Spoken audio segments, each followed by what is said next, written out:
Bonjour, être prêt. Voici le mardi matin. Luc chapitre 12, verset 40. Jésus dit ceci, vous aussi, tenez-vous prêts, car le Fils de l'homme viendra à l'heure où vous n'y penserez pas. Se tenir prêt. Se tenir prêt, c'est être constamment en connexion avec celui qui est assis sur le trône. L'apôtre Paul, dans sa lettre aux Éphésiens, il dit ceci: il nous a ressuscités ensemble et il nous a fait asseoir ensemble avec lui dans les lieux célestes. Spirituellement parlant, nous sommes déjà assis avec Jésus là-haut dans les lieux célestes. Donc, bien que vivant en Christ dans les lieux célestes, mais à présent, sur la terre, nous marchons.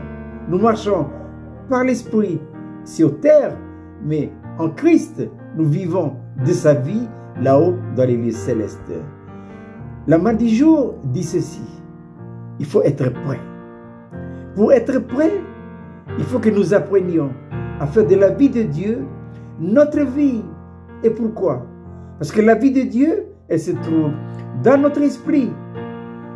Pour être prêt, il faut activer notre esprit de telle manière à faire de la vie de Dieu notre vie. Paul dit ceci dans sa lettre aux Corinthiens, 1 Corinthiens chapitre 6, verset 17. Celui qui s'attache à Christ est un seul esprit avec lui. Donc, si j'ai le même esprit que le Seigneur Jésus-Christ sur le trône, ça suppose que nous avons le même esprit, donc nous avons la même vie. Quelle vie? Ben, la vie de résurrection. Jésus n'a-t-il pas dit que si le grain de blé qui tombe à terre ne meurt, il reste seul? Mais s'il meurt, il porte beaucoup de fruits. De quel grain de blé s'agit-il ici? Mais c'est lui. C'est de par sa mort que jaillit la vie. Quelle vie? La vie de résurrection. Et nous, en tant qu'enfants de Dieu, si nous faisons de la vie de Dieu notre vie, alors nous serons toujours prêts. 24 heures sur 24 heures. Le Seigneur peut revenir le matin, à midi, le soir ou la nuit.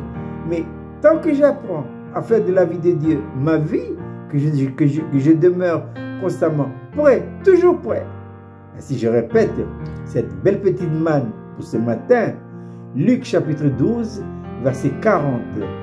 Vous aussi, tenez-vous prêts, car le Fils de l'homme viendra à l'heure où vous n'y penserez pas. Je vous souhaite de passer une agréable journée.